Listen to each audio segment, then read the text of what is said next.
Olá pessoal, dando continuidade, esta é a quarta aula do tema Questões e Processos Incidentes. Nesta aula, veremos as medidas assecuratórias. Nesta aula e na próxima, porque esse assunto eu dividi em duas aulas, porque ele é um pouco extenso. Então veremos nesta primeira aula de medidas assecuratórias a introdução, uma abordagem geral sobre o que sejam essas medidas assecuratórias, a finalidade. Veremos a primeira medida, que é o sequestro de bens, bens imóveis e bem móveis, o leilão desses bens, uma regra nova trazida pelo pacote anticrime, que é a possibilidade de utilização desses bens que são sujeitos às medidas assecuratórias pelo poder público.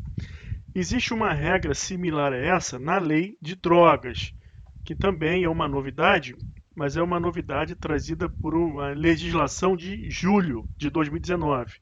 E o pacote anticrime veio no final do ano. Mas com relação à lei de drogas, nós vamos apenas traçar essa abordagem. Você poderá verificar essa regrinha da lei de drogas lendo o artigo 61 e 62 dessa lei específica. Mas nós teremos aulas de legislação extravagante. Ao final, terminando o processo penal regular, o estudo do Código do Processo Penal, ingressaremos nas legislações extravagantes. Estatuto do Idoso, Lei Maria da Penha, Lei dos Juizados Especiais Criminais, Lei de Drogas e veremos as especificidades dessa legislação. Por hora, você foca aqui nessa novidade do pacote anticrime do CPP e eu digo, para adiantar, que tem algo similar na lei de drogas. Estamos estudando o livro 1 ainda, do processo em geral. Já chegamos no título 6, Questões e Processos Incidentes. Temos 62 artigos nesse título e estamos destrinchando tais artigos à luz dos capítulos que organizam esses dispositivos. Então agora estamos no capítulo 6 das medidas assecuratórias. Eu dividi esse capítulo em duas aulas, será essa aula e a próxima. Abordaremos os artigos 125 a 144A. Começando, o que são as medidas assecuratórias? São medidas que visam a garantia do pagamento de multa, das custas processuais, do prejuízo causado ao ofendido. Portanto, são medidas de teor patrimonial. A finalidade é a solução dos problemas patrimoniais criados pelo delito. É o ressarcimento de dano. Por isso eu coloquei aqui essa observação 1, vide tema ação civil ex delicti. Essa ação civil, nós vimos que visa o ressarcimento dos prejuízos causados à vítima. E essas medidas assecuratórias visam a garantia desse ressarcimento ao final da ação penal. Porque pode acontecer do acusado não ter condições de ressarcir esse prejuízo ao final da ação penal. Então essas medidas assecuratórias visam a constrição de bens do acusado, do produto do crime, do proveito do crime, para que esse ressarcimento seja viável. E o primeiro dado que você tem que armazenar na sua mente é que o CPP regula 3 institutos jurídicos para essa finalidade de ressarcimento dos prejuízos causados pela infração penal, que é o sequestro, o arresto e a hipoteca legal. Nessa aula, veremos o sequestro. E eu coloquei aqui uma observação 2 sobre busca e apreensão igual interesse probatório. A busca e apreensão não tem, de regra, essa finalidade de garantir o ressarcimento dos prejuízos causados pela infração penal, mas sim o interesse probatório. A busca e apreensão visa a produção de provas.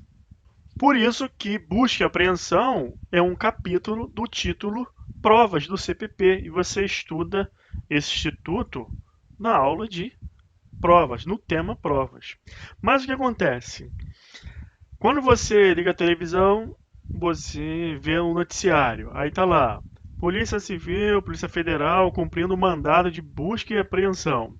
Lógico que esses bens que estão sendo apreendidos, eles estão sendo recolhidos no interesse probatório, mas o fato é que já estará sobre a cautela do poder público.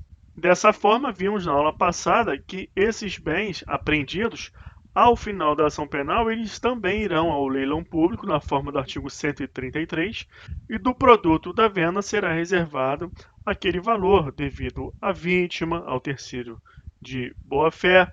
Portanto, há um desdobramento dessa busca e apreensão para lá, no final, também alimentar essa finalidade de ressarcimento dos prejuízos. Mas o que você precisa saber? Que busca e apreensão é um instituto, na origem, de direito probatório e não da mesma família das medidas assecuratórias. Quais são os requisitos das medidas assecuratórias? É o fumus comissi delicti e o periculo in mora.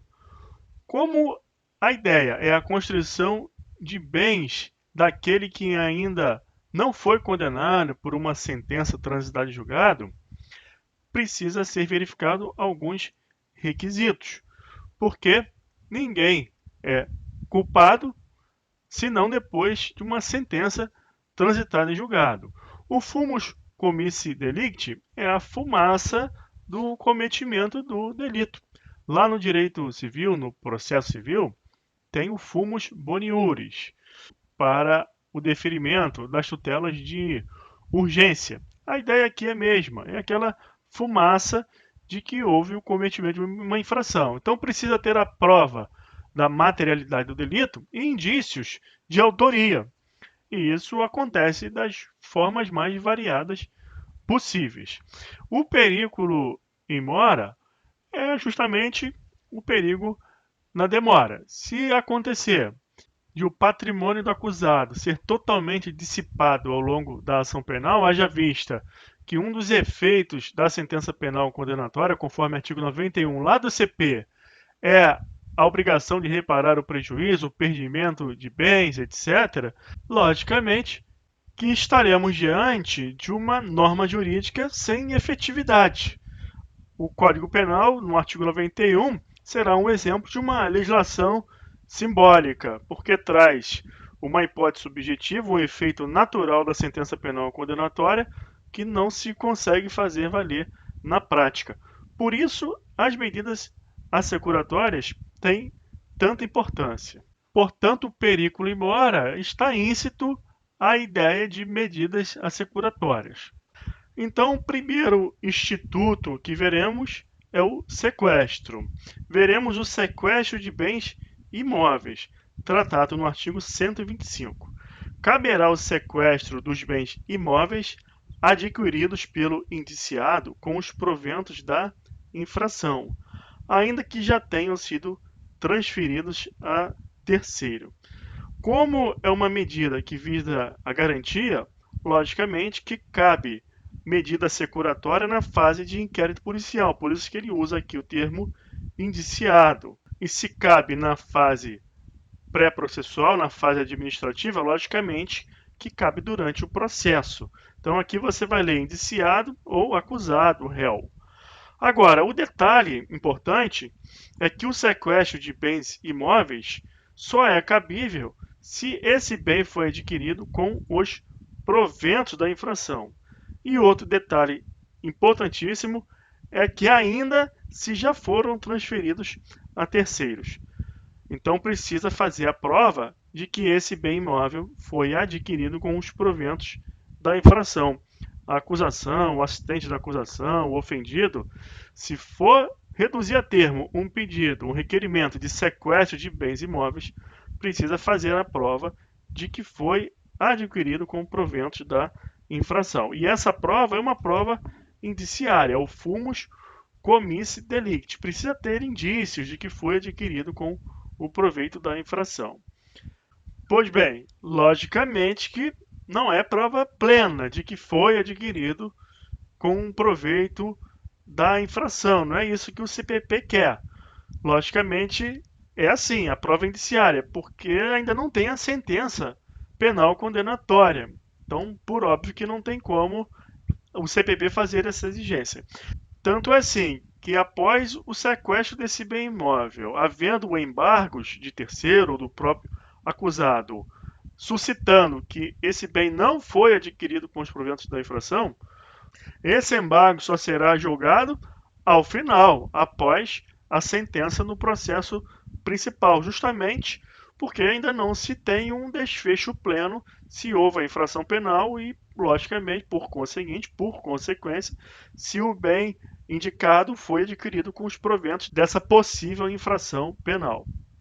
Agora você precisa ficar atento ao decreto 3.240 de 41, que sujeita a sequestro os bens de pessoas indiciadas por crimes de que resulta prejuízo para a fazenda pública. Isso aqui é uma especialidade, é muito cobrado em concurso público e é um diferencial para você, para sua prova. Por quê? Porque a regra geral do CPP é que o sequestro de bens imóveis cabem desde que forem provados, mesmo de forma indiciária, que sua aquisição se deu com os proventos da infração. Mas se esse crime, essa infração penal, resultar em prejuízo para a fazenda pública, também é válido o sequestro de bens do indiciado, do acusado, do réu, que não foram adquiridos com os proventos da infração. Guarda isso. Decreto 3.240 de 41. Sequestro de bens de pessoas indiciadas por crimes de que resulta prejuízo para a fazenda pública admite também o sequestro de bens que não foram adquiridos com o provento da infração, bens pertencentes de forma legítima ao indiciado, ao acusado, ao réu. Esse decreto já foi declarado recepcionado pela Constituição de 88 no STF e é aplicável, tem eficácia, tem vigência no ordenamento jurídico pátrio a partir de 88. Então guarda isso. Artigo 1º do decreto. Ficam sujeitos a sequestro os bens de pessoa indiciada por crime de que resulta prejuízo para a fazenda pública. Para a decretação do sequestro, é necessário que haja indícios veementes da responsabilidade, os quais serão comunicados ao juiz em segredo, por escrito ou por declarações orais reduzidas a termo, e com indicação dos bens que devam ser objeto da medida. O sequestro pode recair sobre todos os bens do indiciado e compreender os bens em poder de terceiro, desde que esses os tenham adquiridos dolosamente ou com culpa grave. Então, o que é importante você gravar com relação ao decreto, que com relação a esses crimes que resultam em prejuízo para a fazenda pública, o sequestro pode recair sobre todos os bens do indiciado, tanto aqueles adquiridos com o proveito da infração, como aqueles legitimamente de titularidade do próprio acusado ou réu investigado. E se esses bens estiverem em poder de terceiro, desde que esses terceiros tenham adquirido dolosamente ou com culpa grave. Jurisprudência. A teor de orientação já firmada na sexta turma do STJ, não está revogado pelo CPP o Decreto 3.240 de 41, no ponto em que disciplina o sequestro de bens de pessoa indiciada por crime de que resulta prejuízo para a fazenda pública. Outra jurisprudência. A teor do artigo 4º, no Decreto-Lei 3.240 de 41, o sequestro para a constrição de bens de pessoas indiciadas ou já denunciadas por crimes dos quais resulte prejuízo para a fazenda pública pode recair sobre todo o patrimônio dos acusados e compreender os bens em poder de terceiros, contanto que estes os tenham adquirido com dolo ou culpa grave. Esse é o diferencial do decreto com relação a terceiros. Tem que ficar comprovado, por indícios, ao mínimo, de que esses adquiriram com dolo ou culpa grave esses bens. Outra jurisprudência.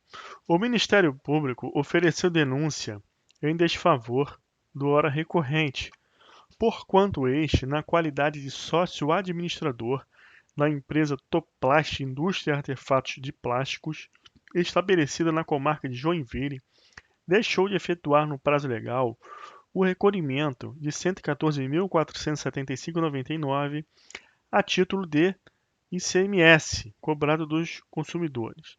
O sequestro de bens requerido pelo Ministério Público visa a garantir o ressarcimento do erário de prejuízo provavelmente sofrido com a perda da arrecadação tributária.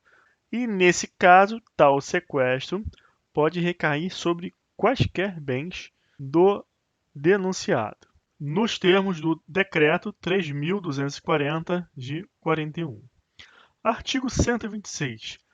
Para a decretação do sequestro, bastará a existência de indícios veementes da proveniência ilícita dos bens.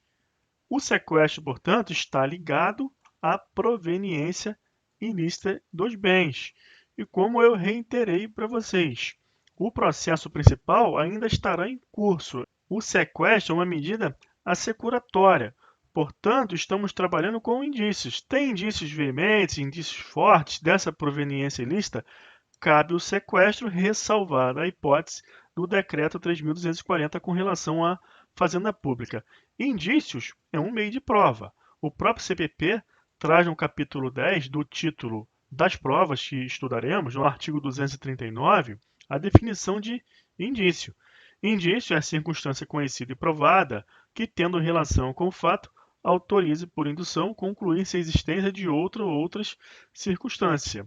Trata-se de um trabalho da mente, de raciocínio. O exemplo clássico dos livros acadêmicos é a situação de alguém encontrar um isqueiro numa ilha e, por inferência, concluir que ali esteve uma pessoa. Logicamente que no mundo da vida, na realidade do processo penal, esses indícios, na prática, são levantados pela autoridade policial durante os atos de investigação e o delegado de polícia, ao indiciar, ele já coloca tudo ali. Por isso, o nome do ato privativo da autoridade policial ser indiciamento. Lembra das aulas de inquérito policial? Indiciamento, porque está ligado a indícios. E aí você verifica a importância do trabalho da autoridade policial. Ao ligar a TV, que você vê hoje em dia de forma rotineira?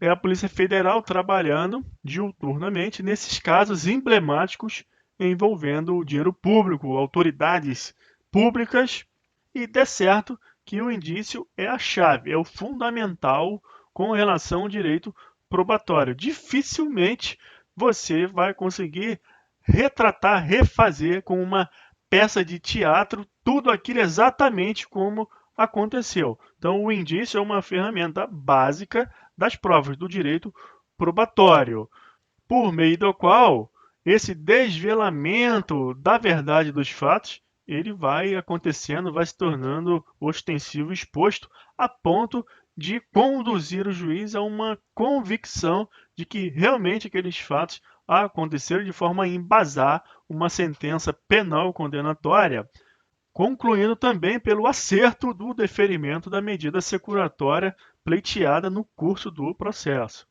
Quando falamos desse indício aqui, meio de prova, não estamos nos referindo a meros indícios. São indícios suficientes que autorizam concluir pela existência de outro fato. Então, você não confunda mero indício com indícios suficientes. Mas vamos trabalhar muito isso no tema provas. Então, não se preocupe. Artigo 127. O juiz de ofício, a requerimento do Ministério Público ou do ofendido, ou mediante representação da autoridade policial, poderá ordenar o sequestro em qualquer fase do processo ou ainda antes de oferecida a denúncia ou queixa. Então, não resta dúvida de que cabe sequestro na fase de inquérito policial, porque ele cita aqui expressamente, antes de oferecer a denúncia, e fala mediante representação da autoridade policial. Outro dado que você tem que também saber, para uma correta interpretação desse artigo, é que quando ele fala em ofendido, também você deve incluir o representante legal e o CAD. cônjuge, ascendente, descendente e irmão. Ou seja, os sucessores nos termos do artigo 31 do CPP. E também inclui aqui no artigo 127 o assistente da acusação. Esse sujeito processual que no processo penal tem uma participação importante justamente nessas questões que envolvem o ressarcimento do dano.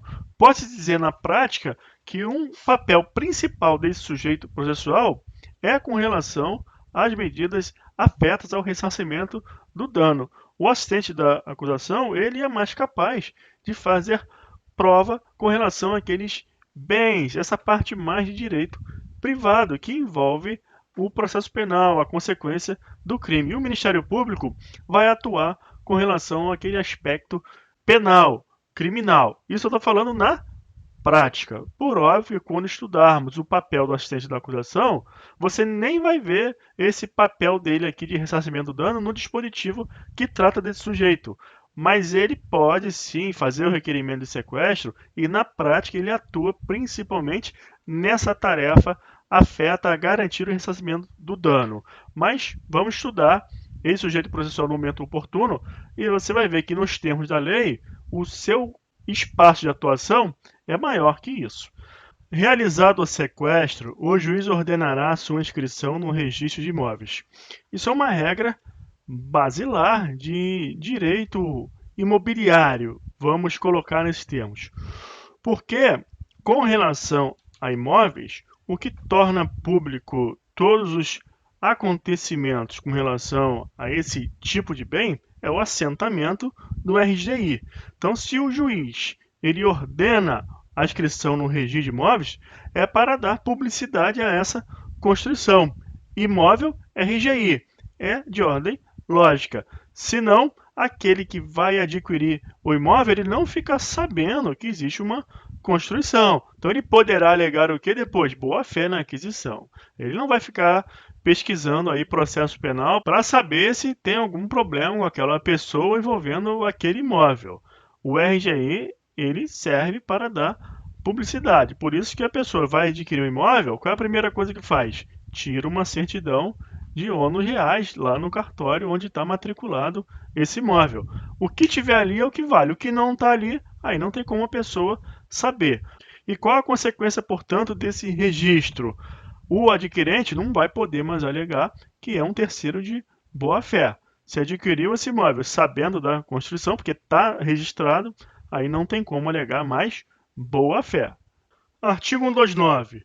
O sequestro autuar-se-á em apartado e admitirá embargo de terceiro.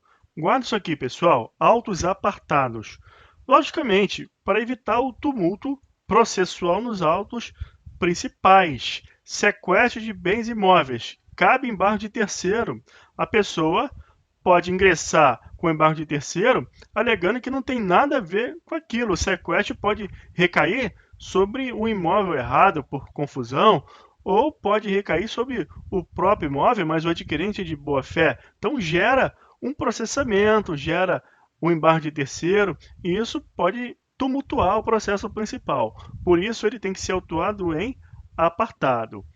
O sequestro poderá ainda ser embargado pelo acusado sob o fundamento de não terem os bens sido adquiridos com os proventos da infração. Pelo terceiro, incluso cônjuge, a quem houverem os bens sido transferidos a título oneroso sob o fundamento de tê-los adquirido de boa-fé. Observa o 129 e o 130. Parece que ele repete aqui, né, a mesma hipótese de cabimento de embargo de terceiro. Mas são dispositivos que visam abarcar situações diferentes. Esse aqui é um embargo de terceiro genérico. É aquela pessoa que não tem nada a ver com aquilo. Imóvel também que não tem nada a ver com aquela prática criminosa. Exemplo é daquele imóvel que foi objeto de sequestro por engano. É comum ruas que a numeração é confusa, que o município, a prefeitura, modifica os logradouros. Então pode acontecer um equívoco. Simplesmente é um embargo de terceiro genérico por qualquer pessoa que não faz a mínima ideia do que se trata aquilo ali. Vai embargar, vai comprovar o equívoco e vai resolver. Agora, esse outro embargo de terceiro aqui do 130, aí já é a certeza de que houve uma construção sobre o imóvel correto. Por isso que a fundamentação, a alegação, a defesa, ela é vinculada. Argumentos vinculados. O acusado, ele só pode se defender dessa construção alegando que os bens não foram adquiridos com os proventos da infração. Porque o sequestro, ele não tem esse requisito? Bens imóveis adquiridos com proveito da infração, salvo o decreto 3.240 de 41, com relação à fazenda pública. Fora esse decreto, só pode haver sequestro nessas condições. Por isso, essa fundamentação de defesa vinculada. O terceiro é a mesma coisa. Ele tem que alegar somente que adquiriu de boa fé. Pode surgir uma questão constitucional aqui. Ora, o artigo 5º, inciso 55, não diz que a todos é garantido ampla defesa e contraditório?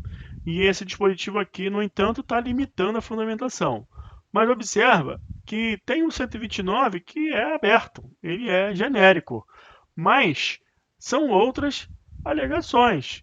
Nesse caso do bem que foi adquirido e está comprovado que ele era do acusado, tem relação com o crime, aí a fundamentação está vinculada. Então, esse argumento de que viola garantia condicional, essa vinculação não procede. Quer fundamentar por outras hipóteses? Aí pega o 129, sem problema nenhum.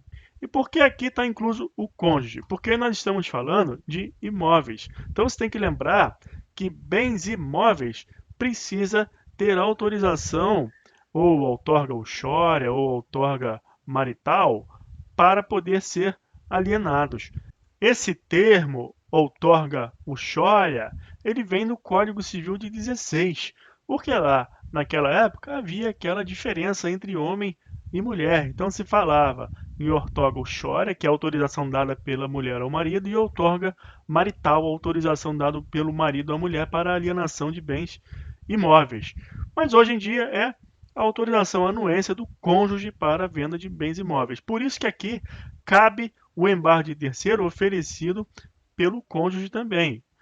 Outro motivo de você incluir o cônjuge é por conta da meação. Pode o imóvel só estar no nome do marido, mas a mulher, dependendo do regime de bens, ela faz parte ali do título. Ela é meeira, mesmo não estando o nome dela lá no RGI, no assentamento. Então, por isso que cabe o embargo de terceiro. Ela, no caso, é legitimada como terceira. Então, guarda essa hipótese e lembra que o registro ordenado pelo juiz afasta essa possibilidade de alegação de boa-fé, se essa aquisição foi feita posteriormente a esse registro. O Código Civil, no 1647, traz essa regra da autorização para alienação de bens imóveis, motivo porque você deve incluir aqui o cônjuge. Esse é o atual Código Civil. Ressalvado o disposto no artigo 1641, nenhum dos cônjuges pode, sem autorização do outro, exceto no regime da separação absoluta, alienar ou gravar de ônus real os bens imóveis. Parágrafo único. Não poderá ser pronunciada decisão nesses embargos antes de passar em julgado a sentença condenatória. Observa que nesse artigo 130 existe a hipótese do embargo de terceiro pelo aquele adquirente que alega boa-fé ou pelo acusado que diz terem sido os bens adquiridos sem os proventos da infração. Esses aí não, esses foram adquiridos com outro dinheiro, outro capital, do meu trabalho. Portanto, essa questão ela está relacionada ao processo principal, justamente a prova da infração penal, a fim de evitar decisões conflitantes, que vem o parágrafo único e diz que esses embargos não poderão ser julgados antes de passarem a julgar a sentença condenatória. Mas guarda uma coisa muito importante, é o fino para a sua prova, é aquele conhecimento que vai te levar à frente na classificação do concurso. A decisão dos embargos provocados nos termos do 129 pelaquela pessoa que não tem nada a ver, cujo bem ele sofreu o sequestro por engano. logicamente que esses embargos admitem o julgamento imediato. Portanto, nesses casos, guarda isso. A pessoa não tem nada a ver. O caso hipotético lá da sua prova vai relatar que foi um engano. Esses embargos não se submetem à regra do parágrafo único e admitem julgamento imediato. Vamos ver agora esta jurisprudência do STJ. O propósito recursal é determinar se é possível o levantamento do sequestro antes do julgamento definitivo da ação penal, na qual determinada a medida securatória incidente sobre o bem alegadamente pertencente à agravada. A medida assecuratória de sequestro prevista no CPP está destinada a assegurar a satisfação do efeito da condenação consistente no perdimento dos produtos e proveitos do crime previsto no artigo 91, inciso 2, a linha B do CP, podendo ser decretada desde que presentes indícios veementes da proveniência ilícita dos bens, ainda que transferidos a terceiros. Diferentemente do sequestro definido no CPP, a medida de sequestro do artigo 4º do Decreto-Lei 3.240 de 41 também cumpre a função de hipoteca legal e do arresto previsto no CPP, qual seja a de garantir a reparação do dano causado à fazenda pública, vítima do crime, podendo incidir sobre os bens de origem lícita do acusado. Em regra, o terceiro pode opor-se ao sequestro, alegando que o bem nunca pertenceu ao acusado e que não pode configurar proveito de crime, o que se enquadra na hipótese do artigo 129 do CPP e permite o levantamento imediato da medida securatória incidente sobre o bem equivocadamente conscrito, com o julgamento de procedência dos embargos de terceiro a qualquer tempo.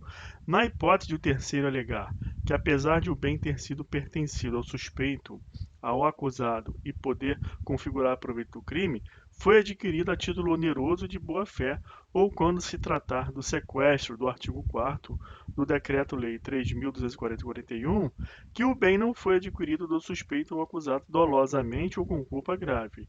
Os embargos somente poderão ter seu mérito apreciado após o trânsito em julgado da ação penal principal. Observe que essa jurisprudência funciona como uma síntese de tudo que nós vimos. Depois da explicação, ao você ler a jurisprudência, fica tudo muito claro para você. Então eu sugiro que você anote esse julgado, agravo regimental na petição 9.938-DF de 2017 e faça uma revisão tratando isso aqui como se fosse um resumo. Você viu a medida assecuratória e os embargos correspondentes na forma do 129, na forma do 130, a abordagem sobre o Decreto-Lei 3.240 com relação à fazenda pública e também as hipóteses em que esses embargos terceiros poderão ser julgados a qualquer tempo ou somente ao final. No caso do artigo 129, a qualquer tempo, e essa medida assecuratória pode ser levantada de imediato. No caso do artigo 130, não, somente ao final. Então, isso aqui é muito importante, fica aí como uma dica de revisão para a sua prova. Anota, portanto, esse julgado. Seguindo em frente, o sequestro será levantado se a ação penal não for intentada no prazo de 60 dias, contado da data em que ficar concluída a diligência. Esse prazo não é fatal. O juiz ele pode avaliar se é possível que esse prazo ele seja dilatado, não seja considerado de uma forma rígida. Nós veremos uma jurisprudência tratando dessa situação. Com relação ao decreto 3240, o prazo ele é maior, de 90 dias, porém, observa a mesma situação casuística de flexibilização desse prazo pela jurisprudência. Olha aqui. As medidas cautelares patrimoniais ou medidas assecuratórias previstas nos artigos 125 a 144 do CPP destinam-se, em termos gerais, a garantir, em caso de condenação, o ressarcimento dos danos causados pelo crime e o pagamento de pena de multa, custas processuais e demais obrigações pecuniárias impostas, por constituir restrição ao direito constitucional de propriedade do investigado ou acusado, exige a efetiva demonstração da prova de existência do crime e dos indícios de autoria, fumus commissi delicti, e da urgência ou perigo da demora, periculo in mora, sob os critérios da necessidade, da adequação e da proporcionalidade estrita. Com relação ao fumus commissi delicti, existem veementes indícios obtidos a partir de depoimentos fornecidos por colaboradores e elementos de informação colhidos em execução de medidas de busca e apreensão e interceptações telefônicas e telemáticas, de que o recorrente, conjuntamente com os demais acusados, praticou crimes de corrupção no exercício de seu cargo de conselho do Tribunal de Contas do Rio de Janeiro, mediante o recebimento de vantagens indevidas em contrapartida à admissão de irregularidades em contratos administrativos celebrados entre o poder público e agentes privados no âmbito daquela unidade federada. Quanto ao periculo in mora, efetivamente existe um risco, evidenciado pela própria complexidade e grau de sofisticação do esquema desvelado no curso da investigação, de que as vultosas quantias em tese percebidas pelo recorrente por meio do cometimento de crimes sofram dissipação patrimonial, fato que impossibilitaria o efetivo ressarcimento dos danos perpetrados.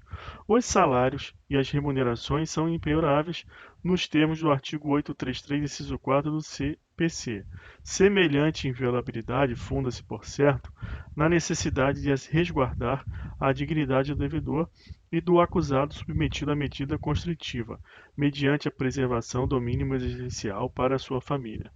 Esta Corte Superior, entretanto, tem reiteradamente entendido que a impenhorabilidade salarial ou remuneratória não é absoluta, mesmo porque não existem direitos absolutos, sendo lícito seu afastamento em determinadas hipóteses, dentre as quais se inclui aquela em que os valores depositados sob o título de remuneração ou salário perdem sua natureza alimentar, por não terem sido efetivamente empregados no espaço de tempo situado entre um e outro depósito mensal. Admite-se igualmente o excepcionamento da regra da impenhorabilidade quanto aos valores que excederem o teto remuneratório constitucional. No presente caso, notadamente, os valores depositados na conta salário permaneceram por meses sem serem tocados, ao ponto de alcançar cifra superior a R$ 500 mil, circunstância que, de maneira inequívoca, afasta a natureza alimentar dessas quantias e, consequentemente, permite o seu bloqueio, pois não há risco de que o acusado, nas presentes circunstâncias, seja atingido em sua dignidade pessoal ou tenha subtraído de si recursos necessários para garantir o seu mínimo existencial, sobretudo porque foi deferido o pedido de levantamento de valores correspondentes a 40 salários mínimos destas contas. Esta Corte firmou jurisprudência no sentido de considerar o juízo de razoabilidade para eventual constatação de constrangimento ilegal ao direito de locomoção decorrente de excesso de prazo, levando-se em consideração a quantidade de delitos, a pluralidade de réus, bem como a quantidade de advogados e defensores envolvidos. Analogamente, a verificação de eventual violação do artigo 131, inciso 1 do CPP, por excesso de prazo para oferecimento da denúncia, deve levar em conta, para além da literalidade da lei, a complexidade do feito, o volume de elementos de informação amealhados e a quantidade de acusados. Variáveis essas que, devidamente sopesadas no presente caso, demonstram que a medida constritiva não esteve vigente por tempo excessivo antes do oferecimento da peça acusatória. Pessoal, é uma jurisprudência que eu coloquei aqui, extensa, mas eu fiz questão de colacionar esse julgado porque também serve de síntese para o seu estudo e resumo. Sobretudo porque traz aspectos práticos do dia a dia, da vida real, sobre a análise do fumus commissi delicti e o perigo in mora, para você ver como que funciona essa análise. Isso também te ajuda a memorizar, não esquecer. Mas essa jurisprudência, de fato, ela foi colocada para te mostrar essa situação de flexibilidade do prazo diante da quantidade de acusados, quantidade de advogados, defensores envolvidos, complexidade do feito. Portanto, observa o que aconteceu nessa jurisprudência e se prepara para uma questão de prova. Se você observar que há uma referência a essa situação aqui, que a questão quer te testar sobre uma situação prática que você viu nessa jurisprudência, aí não vai ser novidade para você, você vai ficar atento e vai marcar corretamente a resposta. Também a construção, o sequestro, poderá ser levantado se o terceiro, a quem tiverem sido transferidos os bens, prestar caução que assegure a aplicação do disposto no artigo 74, 2b, segunda parte do Código Penal. Atual artigo 91, 2b do CP. Nessa jurisprudência aqui do STJ, nós vimos a menção a esse dispositivo e é trabalhado nesse julgado essa finalidade da medida securatória. A medida securatória de sequestro prevista no CPP está destinada a assegurar a satisfação do efeito da condenação consistente no perdimento dos produtos e proveitos do crime previsto no artigo 91, 2b. Então, quando esse outro dispositivo do CPP ele fala que o sequestro ele pode ser levantado se for prestada caução idônea, é idônea para a finalidade de pagamento dessas despesas, que é o atual 91.2b. Prestou caução, também poderá ser levantado esse sequestro de forma imediata. Olha o que diz o artigo 91, inciso 1 do CP. São efeitos da condenação: tornar certa a obrigação de indenizar o dano causado pelo crime, a perda em favor da União, ressalvado o direito do lesado ou de terceiro de boa-fé, dos instrumentos do crime, desde que consistam em coisas cujo fabrico, alienação, uso, porte ou detenção constitua fato ilícito, do produto do crime, ou de qualquer bem ou valor que constitua proveito auferido pelo agente com a prática do fato criminoso. No dia a dia, nós falamos de forma resumida. Falamos em proveito do crime e instrumentos do crime. Você sabe que quando na prática for falar de instrumentos do crime, estar-se-á fazendo referência ao 91.2a e proveito do crime 91.2b do CP. Também poderá ser levantado o sequestro se for julgada extinta a punibilidade ou absolvido o réu por sentença transitada em julgado. Logicamente, se já houve extinção da punibilidade, não tem como aplicar o artigo 91, porque não terá uma condenação. Se não tem condenação, não haverá uma perda em favor da União e nem a garantia do direito do lesado ou terceiro de boa-fé nesse caso. Esse terceiro, lesado, a vítima, ofendido, poderá se valer da ação civil ex delito e aí vai ter que correr por fora lá no cível com uma ação de conhecimento, porque não haverá uma sentença penal condenatória para executar. Então vai precisar entrar com uma ação civil ex delito, observar as regras de prescrição no cível, conforme as regras do direito civil para ressarcimento do dano, mas como não terá uma condenação em razão da extinção da punibilidade, aqui no processo penal poderá ser levantado o sequestro, e você compreende bem o inciso 3. Julgou extinta a punibilidade, aí não tem como. Se for absolvido o réu, foi absolvido, também vai ser levantado, porque não vai ter uma sentença condenatória, vai ser uma sentença absolutória. E com relação ao ressarcimento do ofendido, aí você tem que observar, conforme visto na aula de ação civil ex delito, qual foi o fundamento da absolvição. Se foi falta de provas, não afasta a possibilidade da vítima buscar o ofendido, o lesado, ou buscar a reparação do dano lá na esfera civil, também observando as regras do processo civil, do direito civil, ingressando com ação de conhecimento. Jurisprudência. A adesão a programa de parcelamento de dívida fiscal não implica de forma necessária a extinção da punibilidade, que está condicionada ao pagamento integral do débito. No caso, somente se evidenciou a suspensão da pretensão punitiva em razão de adesão ao programa de recuperação fiscal, consequentemente inadequado o levantamento das constrições judiciais. Artigo 9 da Lei 9964. Esta lei, ela institui o programa de recuperação fiscal para aquelas pessoas jurídicas que têm dívidas exorbitantes com o INSS, com a União, impostos, podem aderir a esse sistema. Então, são feitas várias regras pelo Poder Executivo e a pessoa jurídica pode aderir. Uma vez feito isso, vai funcionar como confissão de dívida, não pode mais discutir aqueles débitos tributários judicialmente. Mas tem alguns benefícios também. Muitas vezes são reduzidos bastante os encargos e a pessoa jurídica busca ali acertar as suas pendências.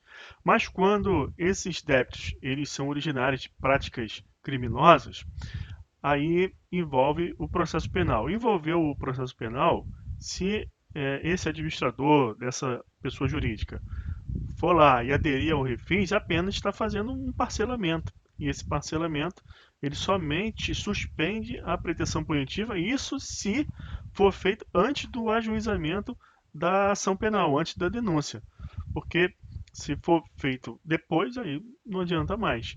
E de qualquer forma, não extingue a punibilidade, que é o principal efeito aqui que você tem que observar, que é o objeto desse julgado. A garantia prestada para a homologação da opção pelo refis é de natureza administrativa e não pode substituir as medidas assecuratórias judiciais. O inciso 3 do artigo 131, ele pede a extinção da punibilidade. E nesses casos de débitos fiscais, essa extinção da punibilidade, quando envolve crime, somente acontece com o pagamento integral do débito. Então, precisa pagar todas as parcelas do parcelamento efetivado. Só que a pessoa ingressa com esse pedido, só que esse fato não se adequa à norma, que exige extinção da punibilidade. A Lei 9.430 de 96 vai falar sobre a suspensão da pretensão punitiva do Estado.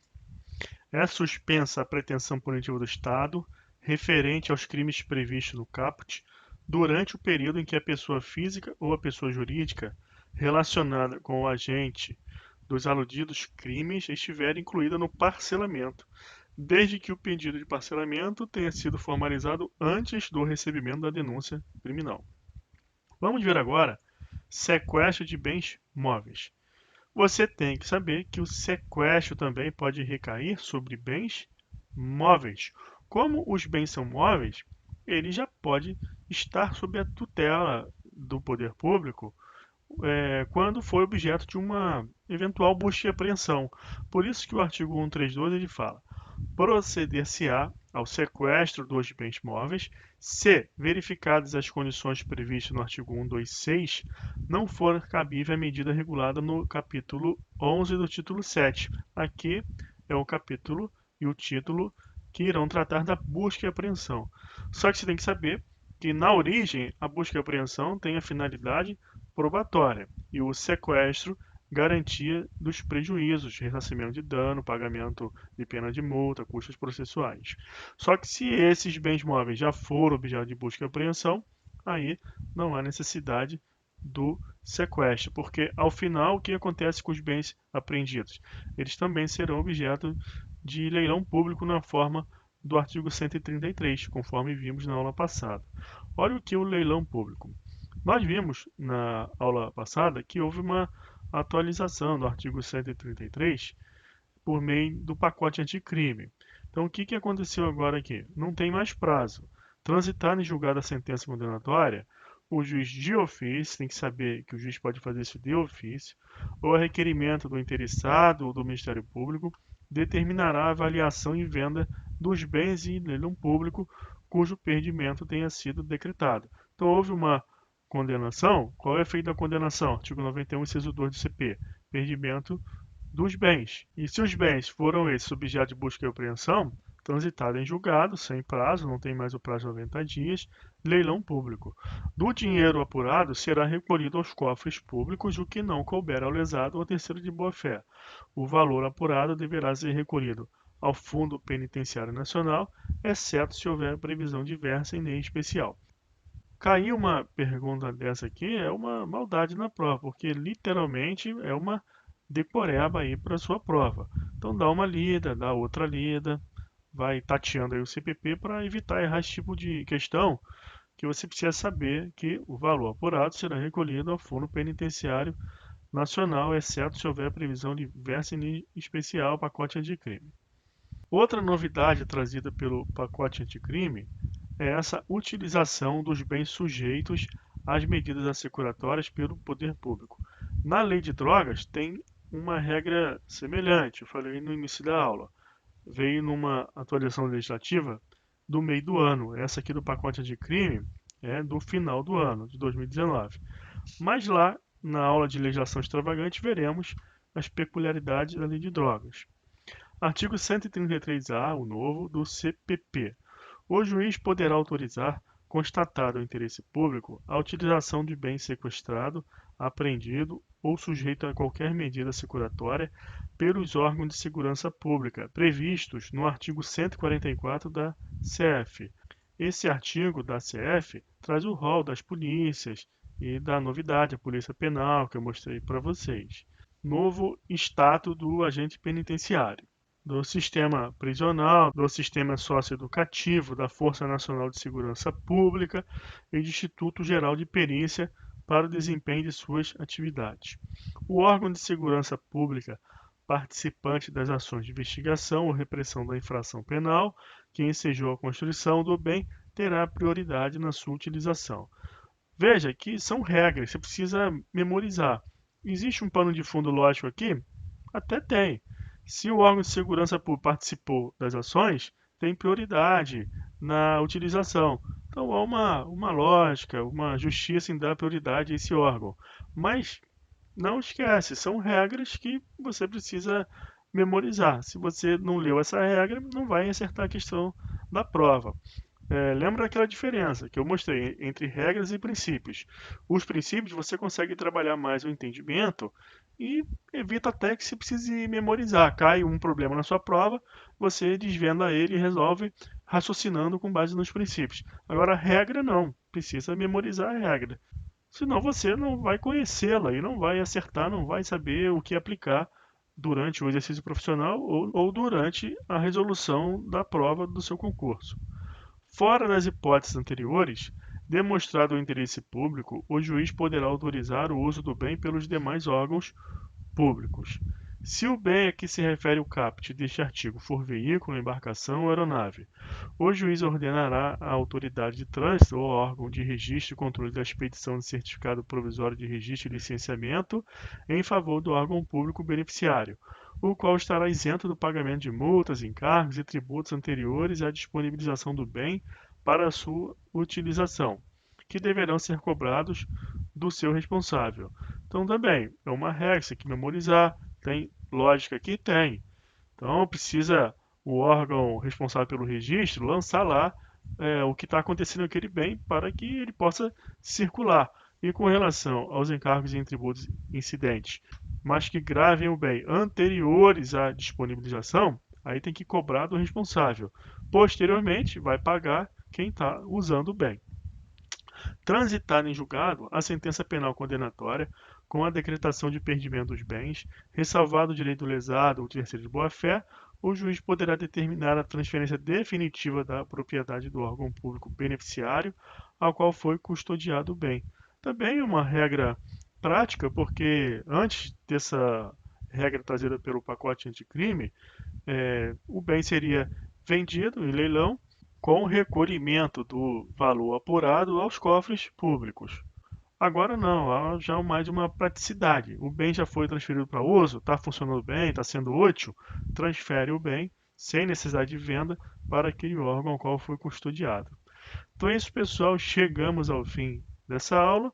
Vamos seguir em frente e até a próxima. Um abraço.